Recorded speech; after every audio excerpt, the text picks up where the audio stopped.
Une ambiance. C'est des influx chômeurs. C'est quoi les influx chômeurs? Bonne question, Itsabs. Ça va faire partie des sujets qu'on va regarder aujourd'hui. J'ai 3 sujets à vous proposer. C'est long. Ah, ça dure 30 secondes, ça m'a saoulé. Le premier Homo sapiens, c'est le Maroc. Bah force à lui, force à lui. Oui, le Kenya, quoi. Oui, en gros. Hein. Bon. En tout cas, on vient tous d'Afrique, mais est-ce qu'on retournerait pas tous au chômage? Pas sûr de celle-là. Moi non, je veux retourner au chômage. Eh ben c'est de ça qu'on va parler, les gens. On va parler, on va regarder cette vidéo qui n'est pas la mystery, mais de réflexion basse, qui nous parle des influenceurs chômeurs. Le caca est cuit. Ah, réflexion basse, ça va, bien sûr que ça va. Bon. Alors, influenceurs au chômage, qu'est-ce que c'est? Qu'est-ce que c'est? On va découvrir ça tous ensemble. Les gens, qui est au chômage dans le chat? Ouais, s'il vous plaît. Allô, allô, allô, allô. Ouais, pas encore. Ouh, bah ils vont nous donner des conseils aussi pour y être. Hein. Ouais, le premier message dans le chat de Lampazarus. Ouais, chaussettes qui puent aussi. Oh non, les premiers messages dans le chat. Moi, depuis le 1er mai, bon, un peu basé ça. Alors, on est parti. Les gens actuellement au chômage là, comment bien vivre son chômage, comment se retrouver au chômage, comment profiter. Est-ce qu'on peut vraiment profiter d'ailleurs du chômage? C'est ce qu'on va voir tout de suite. Les gens actuellement. J'y ai plus le droit. Moi, j'y ai pas le droit. Je crois que j'ai pas le droit au chômage. J'ai jamais eu le chômage. Pourtant, j'ai cotisé. Faut s'inscrire à Pôle emploi. J'étais étudiante avant d'être streameuse. Auto-entrepreneur, tu peux pas, il me semble. Oui, mais j'ai travaillé avant d'être auto-entrepreneur, je vous rassure. Hein. Les gens, je devais payer mes études. Vraiment, quand je faisais mes études, je faisais 20 heures de taf à côté pendant 6 ans. Bref, je suis auto-entrepreneur. Faut un certain nombre d'heures dans un laps de temps. Ok. Salut Pandoro, jamais eu le droit car je travaille moins de 6 mois. Ah, c'est pour ça. C'est pour ça. Bah, dans tous les cas, là, je suis plus au chômage, je suis auto-entrepreneuse maintenant. Mais possible que tu aies le droit à quelque chose. Bah non. Actuellement, j'ai une activité, des gens. Je sais qu'on dirait pas, mais actuellement, on est au travail. Il y a plein de conditions maintenant pour toucher le chômage. Bah oui, avec la réforme macroniste et tout.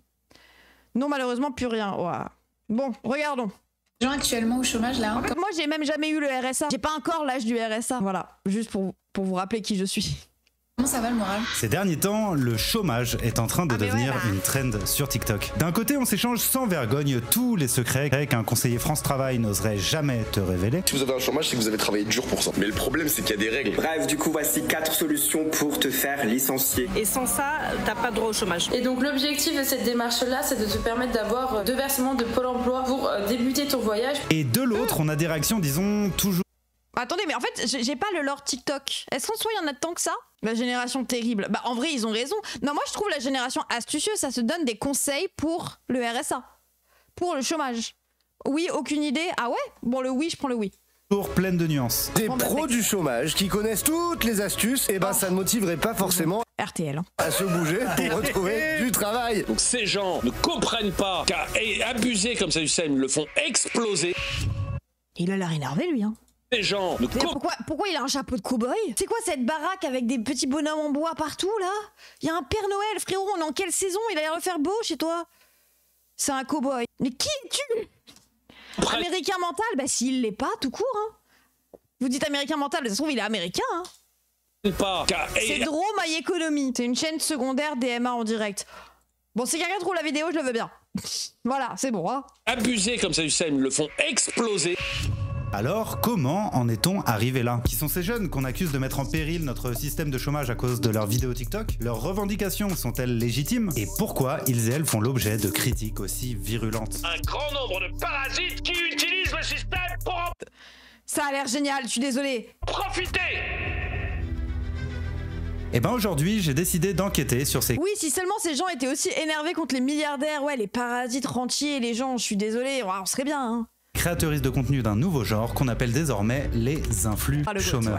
Pour cette vidéo, 4 de ces influx chômeuses ont accepté de me raconter leur parcours. Bonjour, je m'appelle Capucine. Salut, je m'appelle Elia. Moi, c'est Léa. Je m'appelle donc Chloé Dupin. Et Claire Vives, une sociologue experte de la question, nous expliquera comment tout ça s'inscrit dans la problématique plus large du chômage des jeunes. Moi, je suis sociologue, je suis pas là pour dire aux gens ton comportement est bon, ton comportement est mauvais. Alors, les influx chômeurs... Mais c'est pas juste une façon de décrédibiliser le taf de chômeur? Influenceurs, ah non, je pense pas. C'est des gens qui donnent des conseils sur le chômage, c'est des gens qui donnent des conseils de vie sur leurs droits, sur ce genre de choses. En soi, il y a avec ça, hein. Vous vous rappelez les influenceurs AH où on était au courant à la fin, on a découvert à la fin qu'ils touchaient même pas la hache. C'est des gens qui faisaient semblant de douiller la hache, qui est l'allocation adulte handicapé, et de niquer le système comme ça. Et au final, c'était faux. De quoi? Vous vous rappelez pas de ces polémiques? Il y avait des faux fraudeurs d'AH. Chômeurs sont-ils des profiteurs qui abusent du système ou bien des lanceurs d'alerte qui bouleversent notre vision du chômage? On vous a trop appris à être des subordonnés des moutons et pas assez avec des bad bitch. Ça c'est réel ça. Après, les gens... Salut caméra. Les gens, moi je vois un vrai côté positif à ce genre de vidéo, c'est le rapport de force. J'ai l'impression qu'on est sur une génération d'influenceurs qui, dans la valorisation du chômage, portent aussi un discours de rapport de force, dans le mode de bah oui, mais ils ont besoin de nous en fait. Ils ont pas à mal nous traiter. Oui, il y a du droit au travail. En fait, ça devrait être la base de connaître nos droits. Bah, il y a de ça, et il y a aussi, mais frérot, le boug. Alors, être travailleur handicapé ne veut pas dire fauteuil roulant. Le handicap invisible existe aussi. Alors, oui, t'inquiète, là, il tire, c'est pas du tout mon propos. J'avais la hache sans être en fauteuil roulant. C'est un handicap mental que j'ai. Donc, il y a plein de gens qui ont honte d'être au chômage alors qu'on cotise, putain. Mais qu'on cotise ou pas. Genre, ton employé n'a pas à mal te parler. Déjà. Tu ne devrais pas être maltraité. Tu ne devrais pas courir après ton patron comme ça. Déjà, il y a ça, tu vois. Tu es une bad bitch dans le fait de quitter ton travail si ton patron est un patron abusif. Il y a du positif, mais y aller avec la provocation, comme ça, polarise trop de gens. Bah, je sais pas, moi je trouve que la société, elle nous provoque un peu trop déjà de base, hein, en nous forçant à travailler 7h, 17h, ne serait-ce que pour survivre. Avec un SMIC à 1400 aujourd'hui qui ne suffit pas à payer un loyer et de quoi manger tout le mois, surtout si t'as un enfant par exemple, pendant que les multimilliardaires continuent d'être riches. Et qu'on dit « Ah non, mais si on les taxe 2%, ils vont être tristes. » Ça, pour moi, c'est choquant, hein. Me dire que Bernard Arnault, si on le taxe 2%, il va faire moins, c'est choquant. Ça me polarise. Vraiment. Ah.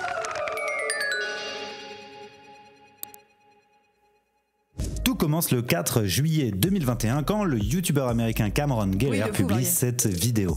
I used to go to work every day, but that was before I discovered unemployment. Cette parodie de publicité pour la vie au chômage va devenir virale sur TikTok et donner naissance à une tendance dans laquelle ne pas avoir d'emploi devient quelque chose de stylé. With unemployment, you get to leave behind the grind of having a job for the small sacrifice of not making a living. Plus, with a lack of career, you might also... Attendez, mais qui a cette vie au chômage? Je pense qu'il fait vivre des gens fait référence au salaire qu'il leur paie. Mais leur salaire, il est déjà... Alors vraiment, si vous pensez que payer un salaire, c'est faire vivre des gens, vous êtes au courant que les gens travaillent pour ce salaire et sont déjà créés plus de valeur que ce qu'ils reçoivent. Hein. Vous êtes au courant. C'est eux qui font tourner sa boîte. Hein. C'est normal de payer des gens pour un travail. Oui, vraiment. Hein.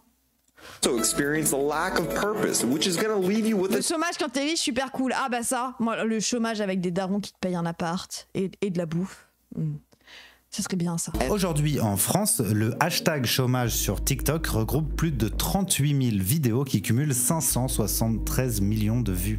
Et c'est dans un article de janvier 2024 que le journaliste David Julien Ramil utilise pour la première fois le terme d'influx chômeur pour désigner les personnes qui sont ou ont été au chômage et qui créent du contenu autour de ça sur les réseaux sociaux. Il s'agit évidemment d'une contraction entre influenceur et chômeur. Pour ce qui est de influenceur, ça ne désigne pas forcément des gens qui ont une grosse audience puisque la majorité des vidéos dont on va parler ont été produites par des petits comptes amateurs. Et pour ce qui est de chômeur, si on prend la définition, ça désigne l'ensemble des personnes de plus de 15 ans privées d'emploi et qui en recherchent un. Et pour commencer, je vous propose de démarrer par une plongée dans ces milliers de vidéos qu'on trouve derrière le hashtag chômage sur TikTok. Quel type de vidéos on y trouve? Qu'est-ce que les gens s'y racontent? Mais surtout, comment le chômage a pu devenir un lifestyle stylé? J'essaye de remonter. Les influx chômeurs. C'est un peu comme narco, un flux, c'est un truc que tu mets... Ouais, c'est ça, les barbages dans les lèvres. Mais je capte, ils sont au fond de la classe et tout. Vous pensez que je vous vois pas, mais je vous vois en fait. Voilà, doit y avoir un hadith sur le droit à la paresse. Non, ça c'était drôle. Mon chômage parce que c'est pas facile. C'est Modin Malin vu la voix. Mais non, mais c'est... Les jours donc je monte une petite journée. Kouro, comment oses-tu? Dans ma peau, je me réveille à 8h du matin. Non, je rigole, pas du tout, à 11h30. Et comme je suis payée à dormir, c'est très fatigant. J'ai vu que tu voulais arrêter de travailler, j'ai vu que ça fait 2 jours que tu y allais déjà plus. Je te pose les bonnes questions, mais tu hésites. Petite vidéo pour te montrer que le chômage, c'est génial, avec un petit coaching personnalisé par rapport aux questions que tu te poses. Bon, les premières vidéos qui ont retenu mon attention sont surtout des vidéos humoristiques. On retrouve aussi bien des parodies de coach en ligne que de morning routine de clean girl. Forcément, il y a un côté été jouissif de les voir s'attaquer frontalement aux clichés continuellement sur les chômeurs. Selon une enquête Elab, un demandeur d'emploi sur 3 déclare affronter la critique au quotidien. On me méprise. Ah ouais, je t'aime, Dwasagi. On me dit que je suis un assisté, on me dit que je suis paresseux. Les influx chômeurs semblent vouloir prendre leur revanche sur ces clichés en retournant le stigmate et en faisant un lifestyle enviable, synonyme de temps libre, de liberté et d'introspection. Après, c'est drôle ça. Quelle journée productive et fatigante. Le hashtag chômage semble être une sorte de safe zone dans laquelle on peut s'exprimer librement sans être jugé ou culpabilisé pour ses échecs. Cette vidéo c'est uniquement pour les chômeurs. J'en suis un, mais c'est très récent. Du coup j'aimerais avoir l'avis des anciens. Est-ce que vous aussi vous commencez à avoir la sensation que vous allez jamais trouver un travail? Genre vraiment je commence à désespérer. Je m'étais dit Non mais elle c'est pas une chômeuse qu'on aime, regardez elle essaye d'avoir un travail. Elle veut quitter la team chômage. Si vous commencez... J'adore le chômage, dans 10-20 ans il n'y en aura plus. Avoir la sensation que vous allez jamais trouver un travail. Genre vraiment je commence à désespérer. Je m'étais dit je fais maximum 6 mois, d'ici là j'aurais trouvé un truc et là ça commence à traîner. Échec professionnel ou scolaire pour les plus précoces. Pas de mec, pas de meuf, échec amoureux. Échec familial sous tous les sens du terme. Même dans les commentaires, il y a assez peu de relous et la grande majorité des gens ont l'air bienveillants. Ah ça par contre j'aurais pas parié dessus. Trop le seum, maintenant que je gagne ma vie sur Twitch, je suis plus au chômage de seum. Moi je l'ai jamais eu et maintenant je gagne ma vie aussi. Et on m'a enlevé mon AH. Mais du coup, si c'est un flux chômage gagnent leur vie sur les réseaux, même en gagnant des petites sommes, ce n'est pas du chômage. Ça dépend. Ça dépend si ça devient une activité vraiment. Si ça En fait, ça se déclare une activité. Et t'as le droit de pas déclarer en dessous d'un certain nombre. S'ils font 100 balles par mois, ça se déclare pas, ça. Et c'est légal de pas déclarer. Ah non, abus de langage, j'étais au RSA. Moi, j'ai jamais eu le RSA, je suis trop jeune. Boutiquier. C'est même pas du boutiquiage. Après, là, TikTok, c'est pas du don. Donc ça va. Après, est-ce que TikTok, ça paye si bien que ça? Je sais pas. Tu fais pas masse de thunes, je pense. Non, pas toi. Bah après si, moi je veux bien. C'est quoi ce copy-pasta de con? Regardez bien ce qui se passe en France. Regardez bien le visage d'Emmanuel Macron. Au bout de quelques vidéos, on se rend vite compte que les influx chômeurs s'unissent autour d'ennemis communs. Et le premier d'entre eux, ce sont les employeurs qui ghostent les candidats. J'ai postulé à des centaines d'offres d'emploi. On m'a jamais appelé pour ne serait-ce qu'un entretien. Demain, ça fera 2 semaines que j'ai passé l'entretien final en présentiel et 2 semaines depuis lesquelles je n'ai pas de nouvelles. Tu fais l'effort de te déplacer chez le recruteur, tu fais l'entretien, tu prends ton temps, ils sont même pas foutus de donner une réponse, genre ils te ghostent. Je trouve que c'est la pire des choses à faire. Évidemment, il y a plusieurs facteurs qui peuvent expliquer ce manque de réponse. Comme par exemple n'ayant jamais été au chômage, ça c'est un peu mon privilège dans la vie, j'ai jamais été au chômage. Je sais pas c'est quoi le stress de Pôle emploi, le stress d'envoyer des demandes de taf, d'envoyer des trucs comme ça et tout. Genre tous les tafs que j'ai fait à chaque fois, je correspondais, ça dépend des situations. J'imagine. Mais moi tu manques air, oui bien sûr. Mais en fait moi tous les tafs que j'ai fait, c'était je répondais à des annonces et je me retrouvais à faire des 20 heures dans des hôtels, des 20 heures de serveuse, des 20 heures de commis de cuisine, j'ai été vendeuse, j'ai tout fait quoi. Même quand j'étais animatrice en soi, bon. Surtout le stress de rien trouver jusqu'à la fin de tes droits. Ouais, ça me stresse rien que de penser à la situation de devoir trouver un boulot. Oui, c'est ça, c'est le fait de pas avoir de réponse et tout. Parce que moi, je répondais à des trucs, donc ils avaient besoin de moi. En plus, je suis blanche, donc techniquement, on me prenait assez facilement. Je me rappelle, à l'époque, je devais remplir un tableau Excel avec toutes mes candidatures au cas où je me faisais convoquer pour justifier pourquoi. Non. Moi, les 2 années où j'ai rien fait, j'étais à l'HP, donc j'ai pas essayé d'avoir un emploi. J'ai été au chômage 1 an environ, j'ai très vite eu de propositions parce que je suis dev. Donc j'ai profité de fou de mon chômage, mais clairement je suis pas la norme. Ouais, tu mets pas ta photo sur ton CV, modem. J'ai pas besoin de poser mon CV non plus, je répondais à des gens qui cherchaient littéralement des étudiants pour les surexploiter. T'inquiète pas, hein. Je stresse à mort aussi, j'étais trop qualifiée, soit pas assez qualifiée, c'est frustrant. Ouais, bah oui. En fait, ouais, j'imagine pas en fait le... On est d'accord, les trucs genre Indeed et tout, ça marche pas non plus. Merci le chat de me faire réaliser qu'en vrai ma vie pro est stylée. Allez. Je pratiquais le harcèlement de RH pour avoir une réponse. Oui, ça se fait pas de pas répondre. Sur les stages, j'avoue, sur les stages, souvent quand ils me répondaient pas, ça m'énervait. Ça me faisait serrer du poing. Le stress de rien trouver avant la fin de tes droits et aussi le stress de trouver un taf que t'aimes pas, où tu vas rester max 2 ans, où les mecs vont pas être foutus de s'adapter un minimum à ton handicap. Autisme chez moi. Ouais, bah oui, précis. Évidemment, il y a plusieurs facteurs qui peuvent expliquer ce manque de réponse. Comme par exemple les process de recrutement rallongés jusqu'à l'absurde. 3 phases d'entretien pour le recrutement. C'est juste pour distribuer des flyers. Mais ça peut aussi être dû au logiciel que les entreprises utilisent. Ça fait 1 an et demi que je cherche, j'ai eu que 3 entretiens. Non mais c'est quoi ça? Putain, mais Pôle emploi! pour trier automatiquement les CV. Selon la plateforme Hello Work, 46% des entreprises françaises et 99% des entreprises états-uniennes utiliseraient ce type de logiciel ATS. C'est un logiciel de recrutement qui peut trier les CV avec l'IA, ok? Donc c'est pour ça que t'as des réponses automatiques genre à minuit où t'es là genre mais attends la RH elle travaille pas? Non elle travaille pas, mais ATS il travaille, t'inquiète pas. Avec un algorithme de scoring qui se base sur un système de mots-clés et de critères d'exclusion, il suffit qu'un profil sorte un peu des clous pour qu'il passe à la trappe. Et si c'est ça, la bonne nouvelle c'est que tu peux agir dessus. Un algorithme qui se base sur un système de mots-clés et de critères d'exclusion. Il suffit qu'un profil sorte un peu des clous. Y'all know. Je reçois encore aujourd'hui des réponses négatives pour des candidatures envoyées à 6 mois. Wow, possible. Après, même en ayant été au chômage plusieurs fois, tous les boulots que j'ai trouvés, je les ai trouvés solo en allant sur place. Oui, bah oui, moi aussi c'est ça quoi. Suffit que ton CV soit mal formaté. C'est littéralement inhumain. Ouais, critères noirs, on est d'accord. Ou un algo un peu raciste, un peu misogyne, un peu validiste. Ou alors... Déjà, en fait, à quoi il sert l'algorithme quand les humains le faisaient déjà de base? Genre, les gens, je me rappelle de Raven qui m'envoie ses CV. Et littéralement, on savait que si elle se faisait refuser, c'était parce qu'ils étaient juste transphobes et qu'elle a pas le meilleur des passings, quoi. Enfin, moi je trouve que si, mais... Le critère neutre pseudélique. Ah oui, vraiment, la neutralité. Neutre et apolitique. Hein. Ça va plus vite. Ah bah, ça va plus vite. C'est vrai que ça va plus vite. Ça trie, ça fait le premier tri.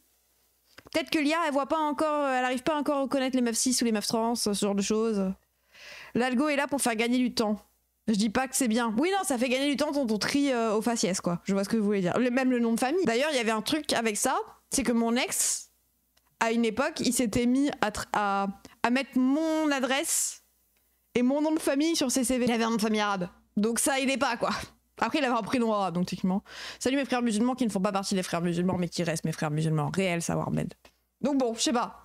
Suffit qu'un profil sorte un peu des clous pour... Attendez, par contre, la collaboration commerciale, là, tu me prends pour qui d'avoir sponsorisé cette vidéo. Le deuxième ennemi commun des influx chômeurs, c'est évidemment France Travail. Alors que c'est censé être un service public chargé d'accompagner les chômeurs vers un retour à l'emploi, plus de la moitié... Parcoursup faisait aussi selon les adresses pour donner moins de chance aux Beaulieu-Arc qu'aux Bourges intramuros d'arrondissements riches. Sans CV, tu crois que tu vas lire tous les CV? C'est quoi le taf de DRH, Chartic? Ils font quoi d'autre les DRH que lire des CV et chasser les têtes? Ma sœur est littéralement DRH. Ces gens-là sont payés pour ça, en fait. C'est littéralement ton travail, hein. Au bout d'un moment, il faut arrêter de pleurer pour les DRH. Hein. Ils font la paix. Ah ben voilà, ils le font une fois par mois. Si t'as un poste, tu lis 500 CV, tu me pètes pas les couilles. Oh là là. Des offres et puis, c'est bizarre, ça veut pas lire les CV et les seuls critères, c'est noir. C'est bizarre, hein. Ils ont jamais de temps pour lire les CV des gens noirs. Hein. Bizarre. Hein. Je pense que c'est juste parce qu'ils ont pas le temps, ouais. Tu dois avoir raison, ouais.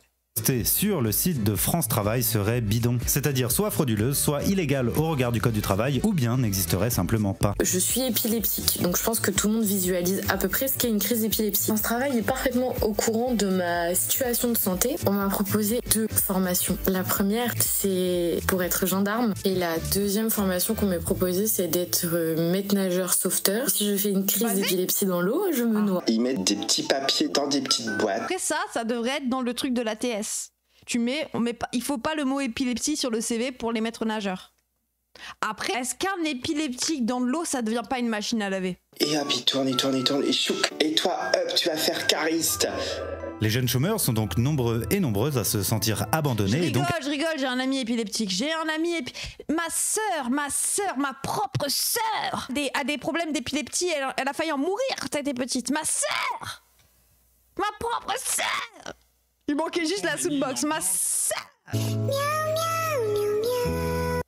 À chercher du soutien et des conseils ailleurs, et notamment sur TikTok, qui devient une véritable mine d'or de conseils et d'astuces en tout genre. Coucou les chômeurs, alors c'est pour vous dire de ne pas oublier, aujourd'hui on est le 28, on répond non, non, non, oui et validé. Ça va du simple rappel à s'actualiser sur France Travail, à des trucs assez spécifiques, voire même très techniques. Comme vous étiez en alternance, vous avez le droit de casser les droits d'option d'avant pour obtenir les nouveaux. Donc yes.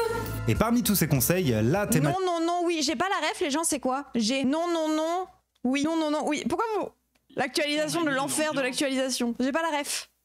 Actualise. Mais on dit non à quoi? On dit non et on dit oui à quoi? C'est un tuto pour l'actualisation Pôle emploi. Et ça fait quoi si t'as mis un oui de trop? C'est le consentement de savoir. C'est l'emprise de Pôle emploi. Avez-vous travaillé? Ah, on dit non à la barbarie, effectivement.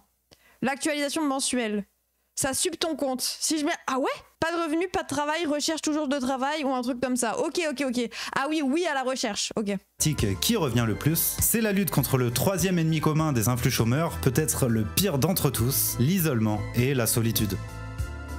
C'est pas facile tous les jours, mais je pense pas être la seule dans ce cas. Donc si jamais vous vivez un peu la même chose, n'hésitez pas à faire un petit coucou, juste pour qu'on se soutienne, qu'on se motive et qu'on montre à ceux qui se sentent seuls, qui sont au chômage depuis longtemps et qui pensent que ça n'arrive qu'à eux, qu'on est beaucoup à être dans ce cas. Et j'avoue que ça m'aiderait de lire les états d'âme de personnes qui sont dans la même situation que la mienne. Donc n'hésitez pas. L'isolement, c'était moi au chômage. Mais en fait, il y a un vrai truc de, je pense, en plus, les gens qui ont des pathologies, des troubles neurotypiques, une bonne dépression aussi des familles. Ça, je vais pas dire que c'est corrélé au chômage, hein. Il y a beaucoup de dépressifs qui travaillent, beaucoup de non-dépressifs qui travaillent pas, et c'est pas, dans tous les cas, il y a aucun jugement, mais la dépression peut t'amener à l'isolement de base ou au chômage de base, quoi. T'as une page, t'as 3 questions pour savoir si t'as te réveillé, été en formation, etc. Il faut répondre non 3 fois, la page suivante te demande si tu veux toujours rester inscrite à France Travail. Ok. Mais du coup, c'est un problème de Parisiens et de grandes villes où toute la France est comme ça. Le chômage? Non, il y a du chômage partout, mon ref. Beaucoup de travailleurs qui sont dépressifs. Bah oui, c'est ça, mais il y a aussi beaucoup de... En fait, la dépression amène à l'isolement parfois. Genre, quand tu ne sors pas de ton lit, tu te retrouves au chômage, tu vois. Et donc, ça doit pas forcément trop aider. La dépression, à la fin, tu fais des crises d'angoisse à 4h du matin, tu dors plus. Tu peux plus rien faire, ton corps va de plus en plus mal et t'as encore moins de chances de trouver du taf. Bah ouais. Du coup, c'est bien si ça leur permet de parler. Genre, là, il y a Evoran dans le chat qui dit « Le bus m'a sauvé de la dépression ». Bah oui, c'est vrai. Et de l'isolement, quoi. C'est en mode, oui, bah nous, on a commencé à parler tous les après-midi, quoi, juste. À me dire comment ça va, où est-ce que vous en êtes dans votre chômage et votre recherche d'emploi. Selon un rapport de l'Observatoire national du suicide, 30% des chômeurs songent sérieusement au suicide contre 19% des actifs en poste.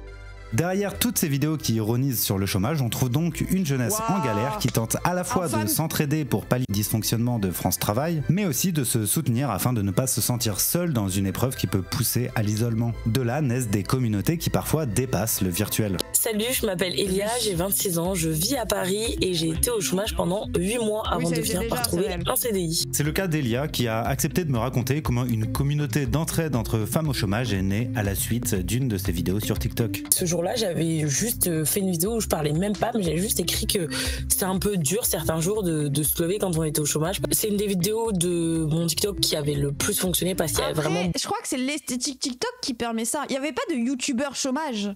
Il n'y avait pas de streamer chômage. Mes droits ARE prennent fin en septembre, rien que d'y penser, j'ai des pics d'anxiété. Bah oui, c'est ça, moi c'était plus à me rapprocher de la fin de l'année, de ma dernière année d'étudiante où je n'allais pas en cours. Plus je me rapprochais des partiels, plus je faisais des crises d'angoisse. Et moins j'étais capable de sortir de chez moi. C'est pour ça que je suis pas allée à une partielle d'ailleurs. Merci Tom Deus pour le Prime. Bon, ça fait un moment maintenant. Le compte à rebours. Mais en fait, l'esthétique TikTok permet ça. Parce que, je sais pas, je trouve que c'est... Je te suis depuis un petit moment. Tu es très intelligente, mais moins que moi. C'est le bug depuis tout à l'heure qui écrit n'importe quoi. Qui m'a dit que j'étais très jolie, mais qu'il y avait sa femme à côté. L'écoute pas, Emo, il dit des bêtises depuis le début. Je sais, mais je l'adore, ça y est. Beaucoup de gens qui commentaient. Et je suis amoureuse, mais là, une femme. Qui disaient, bah en fait, ouais, moi je me sens vraiment hyper seule. C'est vraiment dur. Je me suis dit, pourquoi pas proposer pour celles qui sont à Paris d'aller en petit groupe dans des cafés pour prendre un café, pour postuler, avoir juste du monde autour. Enfin, je sais pas, je me dis que ça peut être pas mal. S'il y a ne serait-ce que 30 personnes qui se sentent un peu comme ça, on fait un groupe, on en parle et puis ça va aider. Le groupe est ouvert, le lien. Elle a créé le bus. Le bon lien est enfin dans ma bio. Au bout d'1 heure de création, il y avait 100 personnes dedans. 2 heures, 200 personnes. Et en fait, le lendemain matin, au réveil, il y avait 800 demandes. Et là, en fait, je me suis dit, waouh, il y a eu une rencontre par semaine. Je me rappelle, on est allé à la fête Cheetah, dans des cafés, dans des musées. Ah, voilà. Ma question de con, hein, mais d'où sort l'argent? En fait, oui, c'est pas le RSA. Le chômage, parfois, si t'as travaillé de fou avec des hauts revenus, c'est calculé avec les revenus. Oui, réelle bonne question. Bah, ça se trouve, avant, elle était... quel argent? Bah, si, les gens, ça se trouve, elle était banquière, ou je sais pas quoi, et elle a une retraite de fou, quoi. Ça coûte trop cher, le café. Bah, y a littéralement un juriste au chômage dans ce chat, qui est pas là aujourd'hui, parce qu'il, lui, il a une vie de fou. Parce que... Alors, chômage à 3000 balles, le bâtard. Ça dépend des montants. Bah oui, ça dépend. à Versailles. Enfin, on a fait pas mal de trucs et c'était fou. Enfin, en fait, c'était fou de faire le passage du virtuel à oui, ce serait trop bien de faire un groupe. Ah, en fait, on se rencontre vraiment. Donc derrière toutes ces vidéos, toutes ces vues et tous ces commentaires, on trouve donc beaucoup de gens qui cherchent à ne pas être seuls. C'est d'ailleurs toujours émouvant de voir les gens prendre le temps de publier une dernière vidéo d'adieu le jour où ils ou elles ont retrouvé un emploi. Mais en fait, c'est mon chat. Je suis influx chômeuse sans faire exprès. Genre, il y a littéralement des gens qui viennent dans ce chat et qui disent « Emodem, ça fait 6 mois que je regarde les streams. Merci de m'avoir diverti tous les après-midi, mais je ne pourrai plus trop venir. » Genre, non nul, mais let's go. T'es passé en radio libre, 2 semaines après, tu nous as dit « J'ai enfin trouvé un emploi. » Ben, ça m'a brisé le cœur. Quitte ton taf, bordel. C'est vrai que j'ai quitté le FC Chômage. Après 2 mois d'une relation plus que stable, peut-être la plus stable que j'ai connue. Je pense à un sentiment d'appartenance parce que c'est des personnes avec qui on a aussi beaucoup échangé pendant une courte période, mais qui a été très intense, je pense aussi pour beaucoup émotionnellement. En tout cas, je te laisse sur ça. Bravo à toi pour ton premier pas vers le chômage et je te souhaite... Ça a pas duré, vous en faites pas, la vie est tragique. Désolée, j'aurais pas dû faire cette blague. Désolée, j'aurais pas dû faire cette blague. Une bonne sieste. Salut. Une fois qu'on a dit tout ça, on n'a toujours pas répondu à une question essentielle. Qui sont ces influx chômeurs? Parce qu'avec toute cette bienveillance, on en oublierait presque qu'on est là pour voir si on n'a pas affaire à des parasites qui abusent du système. Alors on va essayer d'en savoir un petit peu plus afin d'établir une sociologie de ces créateurs et créatrices de contenu. Est-ce que c'est des profiteurs? En enchaînant les vidéos, on se rend assez vite compte d'un truc. La plupart des influx chômeurs semblent être de jeunes diplômés qui ont le seum de se retrouver au chômage avec un bac plus 5. On a tous des putains de bac plus 5, qu'on a tous payé nos études, qu'on a tous un putain de prêt étudiant. Non, ah oui. Je suis très énervée. Payer les études, c'est papa-maman, calmons-nous. En fait, là, je cherche du taf de juriste et je me dis que peut-être si j'ai le barreau, j'aurai moins de mal à trouver du travail. En fait, aujourd'hui, avant de se stabiliser dans l'emploi et décrocher son premier CDI, même les plus diplômés d'entre nous... Ils ont raison d'avoir le seum. Oui, mais comprenez mon seum de classe. Comprenez mon seum de... Parce qu'après, vous allez encore dire que je m'acharne. En plus, je suis pas en train de vous reprocher vos privilèges. Je suis juste en train de dire que nous, on les a pas eus. Elle a dit pré-étudiant. Comment tu obtiens un pré-étudiant? En leur prouvant que tu pourras le payer. Pauvre, oui. Meilleur dégage, oui. Non, mais en plus, moi, je suis pas la plus prolo, les gens. Hein. Mais déjà, moi, je pouvais pas faire des études sans travailler à côté. J'ai pas kiffé au début. J'étais boursier échelon 6. Waouh, 6 ans d'études à 500 balles, c'était long. Ah ouais, putain, dans la chambre du Crous, là... Ou doivent passer par un certain nombre d'étapes qui ne cessent de se rallonger. Avec la multiplication... Après, oui, elle a raison. Quand tu fais 8 ans d'études, bah t'es pas censé te retrouver au chômage derrière. Je suis d'accord, c'est la promesse qu'on nous fait à la fac. C'est la promesse qu'on nous fait à la fac. Tu peux faire un prêt à la conso à 5K sans garant. Ah ouais, bah. Après, moi, ma sœur, elle a un prêt étudiant. Moi, je vous ai déjà dit. J'ai une sœur qui s'est endettée. Voilà, il y a des prolos qui s'endettent sur 20 ans pour payer le prêt de leurs enfants. Bien sûr, je dis pas le contraire, Bouyaka, vraiment. Et puis moi, ma sœur, elle a contracté un prêt étudiant pour faire ses 7 ans d'études. Elle est dans la merde. Elle a toujours pas remboursé, elle a 30 ans.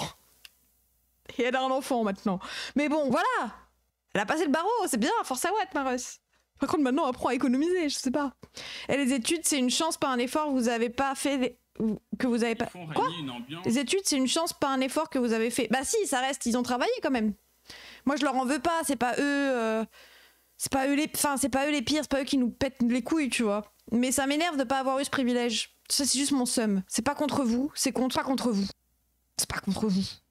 Juriste et je me dis non mais les gens, j'ai des dettes sans avoir fait d'études, c'est bon. Peut-être que si j'ai le barreau, j'aurai moins de mal à trouver du travail. En fait, aujourd'hui, avant de se stabiliser dans l'emploi et décrocher son premier CDI, même les plus diplômés d'entre nous doivent passer par un certain nombre d'étapes qui ne cessent de se rallonger. Avec la multiplication de différentes formes d'expérience, que ce soit le stage, le service civique, l'apprentissage, le CDD, qui rallongent la période avant stabilisation dans l'emploi. Avec un chômage qui repart à la hausse en France, on s'y attendait, mais les chiffres sont plus mauvais qu'attendus. Et c'est la plus forte. Et Modem, je m'excuse, mais pas du tout, parce que moi je suis d'accord avec vous. Quand t'as fait 8 ans d'études, tu devrais, et je suis d'accord avec ça, parce que même moi, en soi, dans l'éducation, parce que j'ai fait les études, j'ai fait 2 ans, dans l'éducation nationale, j'ai consenti au fait qu'on nous disait qu'on allait à l'école et qu'on avait des bonnes notes, et qu'on allait à la fac et qu'on avait les bonnes notes, et qu'on avait un master et on avait une licence pour avoir un travail. Et c'est pas normal. Le fait qu'actuellement, c'est plus possible. L'apprentissage, c'est pendant l'étude, ça a rallongé. Hein. Oui, c'est vrai. Merci Double Choco Choco pour le 9e mois. Ploup, un bébé. J'ai fait 8 ans d'études d'art, j'ai toujours été au RSA. Regarde-moi bien. Regarde-moi bien dans les yeux, Francis. Je sais qu'on s'aime bien, Francis. J'ai une dette que j'ai contractée à cause du système de santé français, qui pourtant est pas si mal, de 6 000 balles à la sécurité sociale. Et j'avais pas le choix. Parce que c'était pendant le Covid, ils ont pas géré ces bâtards, les hospitalisations. Je suis le trou de la sécurité. On peut s'endetter même sans faire d'études, sachez-le. J'ai que 24 ans. Maintenant, il faut des relations pour trouver un vrai taf. En plus. Force. Non mais oui, je sais, force. Remontée du chômage en France en une décennie, toujours particulièrement marquée chez les jeunes de moins de 25 ans. Et donc, forcément, quand la conjoncture se retourne, comme il n'y a pas de création d'emplois et même de la destruction d'emplois, c'est ceux et celles qui étaient au moment d'entrer sur le marché du travail et de s'y stabiliser qui vont payer les conséquences de cette conjoncture défavorable. Léa est une de ces influx chômeuses qui a le profil typique de ces nouveaux chômeurs surdiplômés. Moi, je me suis retrouvée au chômage à la suite de mon alternance de Master 2. Avant ce Master 2, j'avais déjà un premier Master et entre-temps, j'avais fait une année de stage. C'était déjà compliqué à ce moment-là et c'est pour ça que j'avais fait le choix de faire un deuxième Master parce qu'il y avait la possibilité d'avoir l'alternance. Et j'avais en fait vraiment espoir en me disant, bon, j'ai quand même 2 ans d'expérience après ça. Mais à chaque fois, c'était la même réponse qu'ils prenaient quelqu'un avec plus d'expérience. Et donc, j'étais vraiment coincée parce que je me disais, bah, j'ai joué toutes mes cartes. Attendez, elle a 2 masters, mais waouh. Elle doit quand même... C'est stylé d'avoir 2 masters, j'aimerais trop. J'ai fait tous les stages possibles. J'ai un peu de respect pour elle. J'ai fait l'année d'alternance, je vais pas refaire l'année d'alternance, c'est un 3e master, ça n'a aucun sens, quoi. À force de voir des bac+5 au chômage, on pourrait commencer à se demander... En vrai, les masters, les diplômés déclassés, ça fait pas les pires militants. Ah mais moi, même des gens pas déclassés qui ont des bonnes idées, ça me va en fait. Genre, vous inquiétez pas, hein, En fait, mon mépris de classe envers les bourgeois n'est pas un problème avec les bourgeois. Les bourgeois, pour moi, font partie de la lutte si ils ont des bonnes idées. Notamment, tous les ingénieurs mentaux qui finissent à gauche, tu vois. Notamment LFI. LFI, les gens, c'est des bourgeois basés. C'est des bourgeois basés. En fait, je préfère des bourgeois basés que des prolos qui sont en train de taper des noirs et des arabes, quoi. Bon. J'ai 2 masters et je suis de gauche radicale. Ben oui, et en plus, les gens, c'est littéralement la sociologie. Les gens qui votent à gauche... Après, j'aime pas trop dire ça parce que je trouve ça même méprisant un peu, mais les gens qui votent à gauche sont souvent des petits bourgeois et des gens surdiplômés parce que ils ont fait beaucoup d'études et même pas forcément liés à la bourgeoisie. Les prolos, ils votent pas. Les prolos, ils vont prendre la voiture, faut aller un dimanche à l'école, c'est bon. Hein. Tous ensemble pour haïr les étudiants d'école de commerce pay to win. Voilà, c'est eux que je déteste. Eux, ils ont même pas de master. Les masters, au moins, c'est un truc légitime. Si ça sert encore à quelque chose de faire des études. Eh ben, en discutant avec Claire Vives, j'ai réalisé qu'il fallait faire 2 précisions importantes pour éviter de tomber dans ce genre de lecture trop simpliste. La première chose, c'est que quand on regarde ces chiffres du chômage, eh ben, les jeunes diplômés dont on parle jusqu'ici ne font pas partie des 17,2% des 15-24 ans au chômage. Dans cette catégorie, ce ne sont pas des étudiants, mais bien des actifs qui cherchent à travailler. Ceux et celles qui sont actifs dans cette classe d'âge, ça va être les moins diplômés. C'est un effet de mathématiques. Si à 18 ans vous êtes au chômage, c'est forcément que vous n'avez pas fait d'études supérieures. Si t'es étudiant et notamment si tu termines un bac+5 autour de tes 23-24 ans et que tu te retrouves au chômage après un stage ou une alternance, tu vas plutôt être comptabilisé dans cette catégorie-là. Et la seconde précision, c'est que contrairement à tous ces discours qui disent que les études ne serviraient plus à rien, les statistiques montrent que les diplômes restent une des protections les plus efficaces contre le chômage. Et comme le diplôme, c'est la caractéristique qui protège le plus du chômage. Mais ça, c'est aussi le problème, c'est que maintenant, sans diplôme, tu fais plus rien. Sans bac, littéralement, on te demande le bac pour être serveur. Donc, je sais pas. Contre le complotisme aussi. Ouais, je sais pas. Si, mais la gueule des tafs. Et encore, hein. Bah, quoique maintenant, serveur, ils cherchent trop parce que plus personne veut faire leur taf de merde, là. Mais moi, quand j'ai été serveuse, et même quand j'ai été commis, ils prenaient tout le monde. Ils avaient besoin de n'importe qui. Le bac, ils prenaient pas tout le monde, il y avait beaucoup de gens. Sans diplôme, t'es obligé de créer ta propre boîte ou ton entreprise en gros. Ouais, mais tu peux pas partir de rien pour faire ça. Faut pas être trans, oui, bon, faut pas être trans.